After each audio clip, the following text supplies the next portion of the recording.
আসসালামু আলাইকুম। The football brain YouTube চ্যানেলে আপনাদের আজকে জানাবো গতকাল ম্যাচ প্রিভিউ। সেকেন্ড গোলে জুসকোন্তের দুর্দান্ত ফিনিশিং সঙ্গে ইয়ামালের নিখুঁত পাস, যা ভালো মানের ফুটবলের পরিচয়।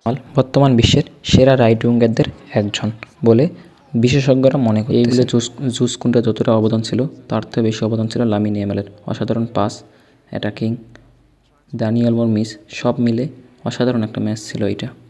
লামিন ইয়ামাল, দ্য ওয়ান্ডার বয়েস অফ স্পেন, গতকাল রাতে কোপা দেল রে কোয়ার্টার ফাইনালে বেতিসের বিপক্ষে তার প্রতিভার নতুন উদাহরণ সৃষ্টি করেন। 17 বছর বয়সী এই ফুটবলার আক্রমণের মূল মন্ত্র হয়ে ওঠেন বার্সেলোনার হয়ে। তিনি তার অসাধারণ দক্ষতা দিয়ে বার্সেলোনার দ্বিতীয় গোলে অবদান রাখেন, যা নিখুঁত সময় এবং দৃষ্টিভঙ্গির পরিচয়। ম্যাচ জুড়ে তার ড্রিবলিং, গতিময় খেলা ফুটবল প্রেমীদের মনোমুগ্ধকর করে তোলে। ইয়ামাল এমন একজন খেলোয়াড় হিসেবে পরিচিত হচ্ছেন যিনি কিশোর বয়সে পেশাদার ফুটবলারে আত্মবিশ্বাসী। তিনি বার্সার বিখ্যাত লা মাসিয়া একাডেমি থেকে উঠে আসেন। তার খেলার স্টাইল বার্সার টিকিটিকা ফুটবলের সঙ্গে সামঞ্জস্যপূর্ণ। তার মাঝে অনেকেই মেসির ছাপ খুঁজে পান। এছাড়া গত এল ক্লাসিকোতে রিয়ালকে 5-2 গোলে হারানোর তার অবদান ছিল ব্যাপক।